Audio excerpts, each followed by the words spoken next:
দাও, ছেড়ে দাও আমাকে। এই, এখানে কি হচ্ছে এসব?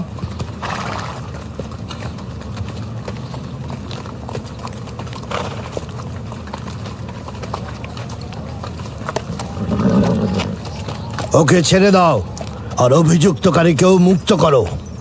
ফারাসের অবশ্যই শাস্তি পাওয়া উচিত। যখন ইয়াকুব জীবনের মূল্য পরিশোধ করতে চায় তখন তোমাদের কোনো অধিকার নেই ওকে শাস্তি দেবার।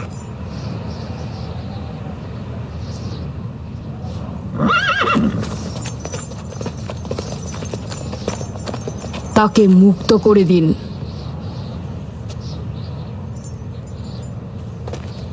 ইয়াকুব, তুমি অবশ্যই ফারাসের জীবনের মূল্য স্বরূপ 500 দিনার পরিশোধ করবে। হ্যাঁ, কোনো সমস্যা নেই, আমি এই অর্থ পরিশোধ করব।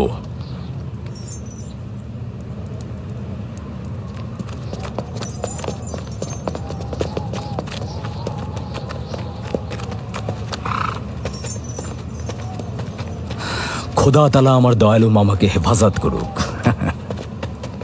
ইয়াকুব, আমি তোমাকে কতক্ষণ এরকম বিপদ থেকে বাঁচাতে চোখে চোখে রাখবো?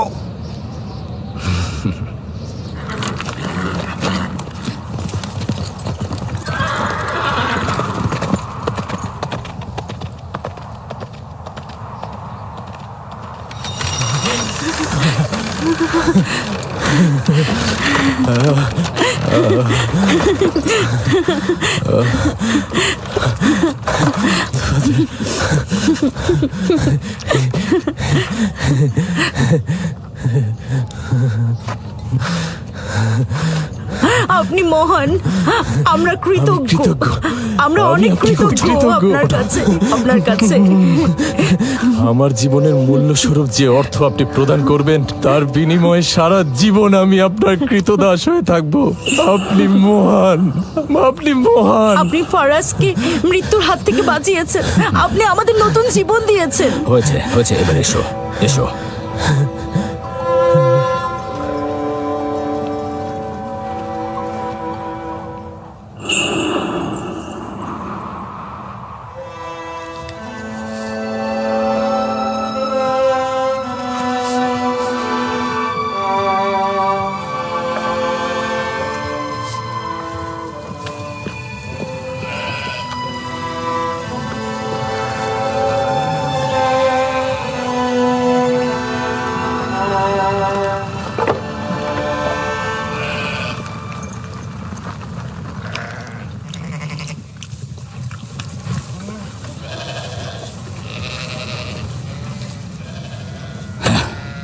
লোকটি আসলেই খুব ভালো, আসার পর থেকে শুধু কাজই করে যাচ্ছে।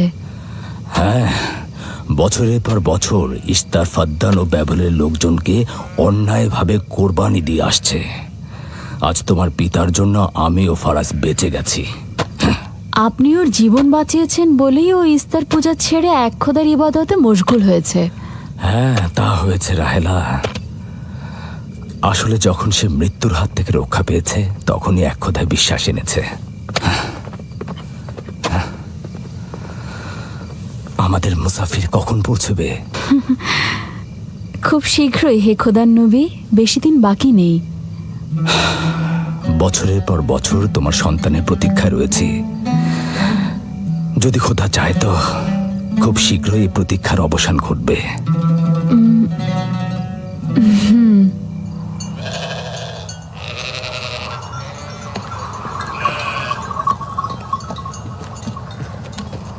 ইস্তেকদার, তোমার ও তোমার পরিবারকে সালাম।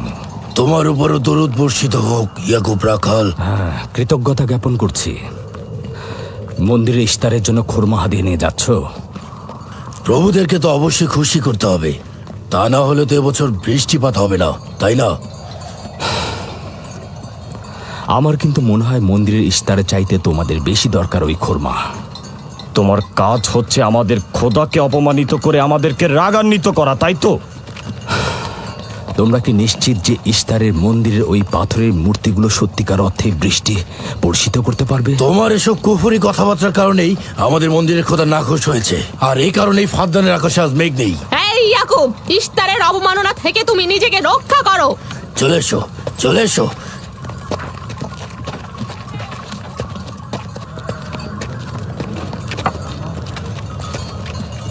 এটা তোমাদের কেমন বিবেচনা? তোমরা শক্তিশালী ও দয়ালু এক খোদাকে রেখে নির্জীব পাথরের উপাসনা করছো। কেন তোমরা বিষাদগ্রস্ত জমিনে নিজেদের আত্মাকে এক খোদার ঈমানের নূরে আলোকিত করছো না?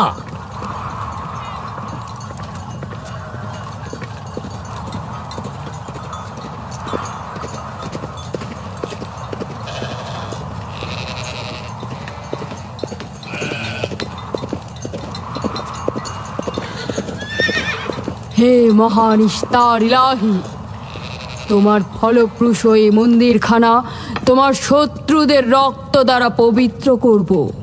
শুষ্ক মৌসুমকে এই অঞ্চল থেকে দূর করে দাও, তোমার রহমতের বৃষ্টি বর্ষণ করো।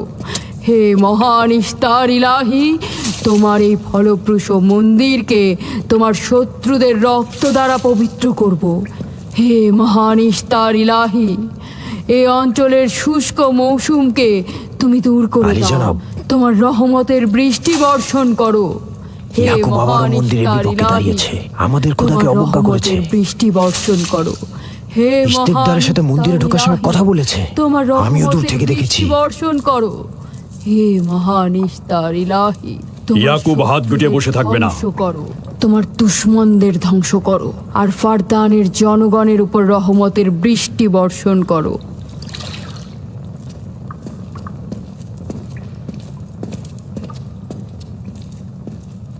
আবারও শুরু করেছে।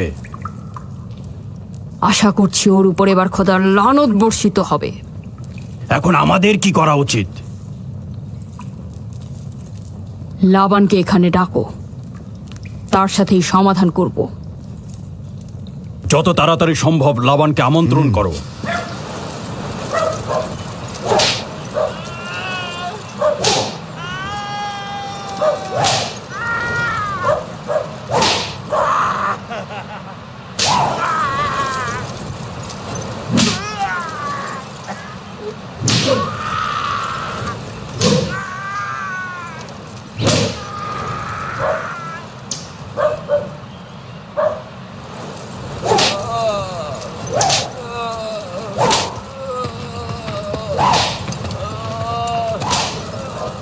জনাবে আলী, ইস্তার মন্দিরের মহান ধর্মগুরু আপনাকে সাক্ষাতের জন্য আমন্ত্রণ জানিয়েছেন। গুরুত্বপূর্ণ কিছু? হ্যাঁ জনাবে আলী। এই, এবার বন্ধ করো।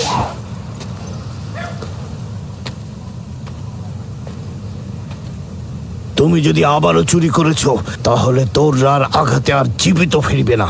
আমি কথা দিচ্ছি এমন ভুল আর কখনো হবে না। ছেড়ে দাও একে। এসো।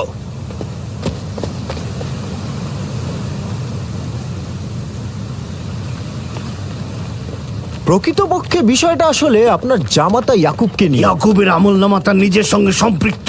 আমি উত্তরদাতা নই। না ঠিক আছে, কিন্তু ইয়াকুব তো ইস্তারকে অবজ্ঞা করে। এটা ধর্মগুরুদের কর্তব্য তার প্রশ্নের উত্তর দেওয়া।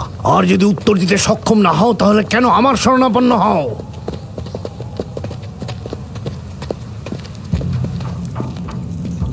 খোদার চাইতেও বড় খোদা মহান ইস্তার রাগান্বিত হয়েছেন। আমি দুর্ভিক্ষ দেখতে পাচ্ছি, যা ফারদানের জনগণের জন্য শুষ্ক মৌসুম আর মৃত্যুর কারণ হতে যাচ্ছে। জনাবে আলী, আমি তার আপনি একটু মধ্যে অপেক্ষা করুন, আমি শোকার্ত ধর্মগুরুকে অবস্থা খবর দেখতে দিচ্ছি। পাচ্ছি। মহান ইস্তারকে সে রাগান্বিত করেছে। এই অপমান ইস্তার সহ্য করতে পারছেন না। কেউ একজন ইস্তারকে খেপিয়ে তুলেছে। যে মহান খোদাকে অপমান করেছে সে দ্রুতই শাস্তি পাবে। মহান ইস্তার তার বলি যাচ্ছেন। লাবান, কেন তোমার ভাগিনে ইয়াকুবের কুফরি বন্ধ করছো না? তোমরা তো ব্যাবিলনের জনগণের ইমানের মালিক। তার প্রশ্নের জবাব দিয়ে দাও। আমি তো গভর্নর, ধর্মগুরু নই। কিন্তু সে তোমার ভাগিনা এবং তোমার কন্যাদের স্বামী। আমি ফারদানের শান্তি আর নিরাপত্তায় নিয়োজিত। আমার ভাগিনার কার্যাবলী দেখার জন্য নয়। এই কারণেই তাকে শান্ত করতে হবে। সে ফাদ্দানের শান্তি নষ্ট করছে। ফাদ্দানের শান্তি ফিরিয়ে আনতে হবে, তা না হলে অতি দ্রুত ফাদ্দানের বুকে দুর্ভিক্ষ নেমে আসবে, আর এটার দায়ভার সম্পূর্ণ ইয়াকুবের। কি করে করি বলো? ইয়াকুব এখানে ভেড়া রক্ষণাবেক্ষণের প্রধান ব্যক্তি, অর্থনৈতিক চালিকা শক্তিও বটে। আর ও কিনা হয়ে গেল এখানকার বদখদের প্রধান কারণ। হ্যাঁ, কারণ ও এখনো ইস্তারের কুফুরি করেই যাচ্ছে। ইয়াকুব তো ব্যাবিলনের খোদাদের উপর ঈমান আনেনি, কিন্তু তারা তো কিছু বলেনি। ব্যাবিলনের খোদাদের প্রতি ঈমান না আনলেও তাদেরকে কখনো অবজ্ঞা করে কথা বলেনি, কিন্তু এখানে তো সে মহান ইশতারকে অবমাননা করেই চলেছে। তুমি অবশ্যই তাকে শান্ত করবে। অবমাননা করে? অবশ্যই করে। তুমি কি কখনো ভেবে দেখেছো যে ব্যাবিলন রাজ্য কেন তোমাকে নিয়োজিত করেছে? তাহলে এটাও জেনে রাখো কেন আমাকে গভর্নর নিয়োগ করা হয়েছে। উত্তম হলো এটা জানা যে আমি ব্যাবিলন থেকে ফরমান গ্রহণ করি, না তোমাদের থেকে, না তোমাদের ইস্তার থেকে। যদি ইশতারের মন্দিরের ধর্মগুরু বাবেল এই কথাগুলো তুলে ধরেন তবে কোনো অসুবিধা নেই তো?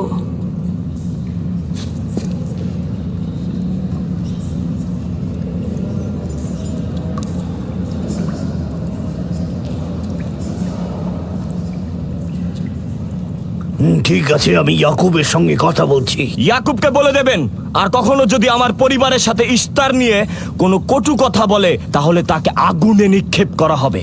কুকুরের ছানা তার বাবা মার কাছে ঘেউ ঘেউ শেখার আগে নেকড়ের কাছে ছিন্ন ভিন্ন হয়ে যায়। তোমার নিজের জবানের হেফাজত করো।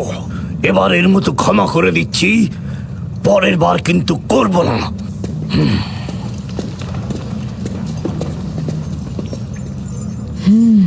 সবাই শুনে রাখো, যদি দুর্ভিক্ষের কারণে আমার ফসল নষ্ট হয় তবে ইয়াকুব আর তার পরিবারের কাউকে আমি জ্যান্ত রাখবো না। দেখা যাক না, একবারই তো কোনো কথা বলে লাভ নেই।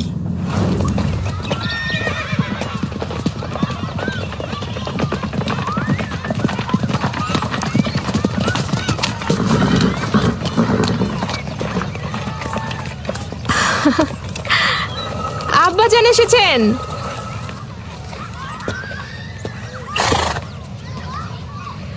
আসসালামু আলাইকুম আব্বাজান, এবার অনেকদিন পর এলেন। সালাম আব্বাজান। কি সৌভাগ্য আমাদের, ফাদ্দান আরামের মহৎ ব্যক্তি দেশের গভর্নর তাহলে সময় পেলেন মেয়েদের দেখতে আসার। এই ইয়াকুবটাকে নিয়ে আর পারি না। কি হয়েছে আব্বাজান? আবারও কি ইশতার মন্দিরের ধর্মগুরুরা অভিযোগ করেছেন? তার মানে ফারদানের এইসব দাঙ্গা হাঙ্গামা ধর্মগুরুদের ষড়যন্ত্র। ইয়াকুব এগুলোর সঙ্গে জড়িত নয়, তাই তো? আব্বাজান, আপনি খুব ভালো করেই জানেন ইয়াকুব রেসালাত আর নিজের কাজ ছাড়া অন্য কিছুই করে না। কয়েক হাজার বছরের প্রচলিত ইস্তার মন্দিরের সঙ্গে তার কি কাজ? যদি সে এটাই চায় যে সে তার পিতামহের দিন প্রচার করবে, তাহলে সে আমাদের পরিবারের সঙ্গে করুক। কিন্তু মানুষের বিশ্বাসকে কেন অবমাননা করছে? আমার মনে হয় আব্বা আপনি ভুল করছেন। সে অবমাননা করছে না, সত্য প্রচার করছে। আব্বাজান, কিছু মনে করবেন না। ইয়াকুব আসলে এক খোদার প্রতিনিধি হয়ে তার নিয়মকানুন সম্পর্কে জনগণকে সচেতন করে তুলছেন, যেটা তার কর্তব্য বলে মনে করছেন। যেরকম আপনার কর্তব্য ফাদ্দানের জনগণের নিরাপত্তা প্রদান করা। তোমরা তার মতো কঠোর ও বেপরোয়া হয়েছ। আমি যদি চাই দায়িত্ব পালন করতে, তাহলে তোমরা মরুভূমিতে ভবঘুরে হয়ে ঘুরবে। আব্বাজান, আমি আর আমার বোন লিয়া আমাদের স্বামীর দিনে অটল আছি, তাই এক খোদার আইন বাস্তবায়নে আমরা তাকে সাহায্য করেই যাব। তোমরা সবাই দেওয়ানা হয়ে গেছো। তোমরা কেউ আমার অবস্থার কথা চিন্তা করছো না। তোমরা কি জানো, ব্যাবিলনের ধর্মগুরু যদি জানতে পারে আমার ভাগিনা ইস্তারের বিরুদ্ধে অপপ্রচার চালাচ্ছে, তাহলে আমার কি অবস্থা হবে ভাবো। আমি তখন কতটা বিপদে পড়বো। ইয়াকুবের খোদার শক্তি ওই বাবেলের মন্দিরের ইশতারের থেকে অনেক বেশি। আব্বাজান, আমাদের উচিত হচ্ছে আমাদের নিজেদের খোদাকে ভয় করা, ওই পাথরের খোদাকে নয়। আমার না তার খোদার সঙ্গে কোনো কাজ রয়েছে, না এদের খোদা। শুধু বলবো ইয়াকুবের কোনো অধিকার নেই ফাদ্দানের লোকের কাছে আমার অবস্থান নড়বড় করে দেয়া। কি হয়েছে রাহেলা? রাহেলা, রাহেলা, কি হয়েছে রাহেলা?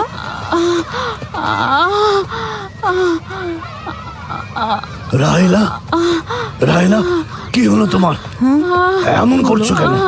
আলহামদুলিল্লাহ, মনে হয় সময় হয়ে গেছে। যাও, ধাত্রীকে খবর পাঠাও। আচ্ছা আচ্ছা, যাও। চলো আমরা সবাই মিলে ওকে ঘরে নিয়ে যাই। হ্যাঁ চলো চলো, চলো ঘরে নিয়ে এই যে, যাই ওকে। আস্তে। আস্তে। পলাশ, বলুন জনাব। জাহাতুন মরুভূমিতে যাও, ইয়াকুবকে বলো এখনই যেন চলে আসে। খুবই দ্রুত যাও। জি আচ্ছা। আমার ঘোড়াটা নিয়ে যাও।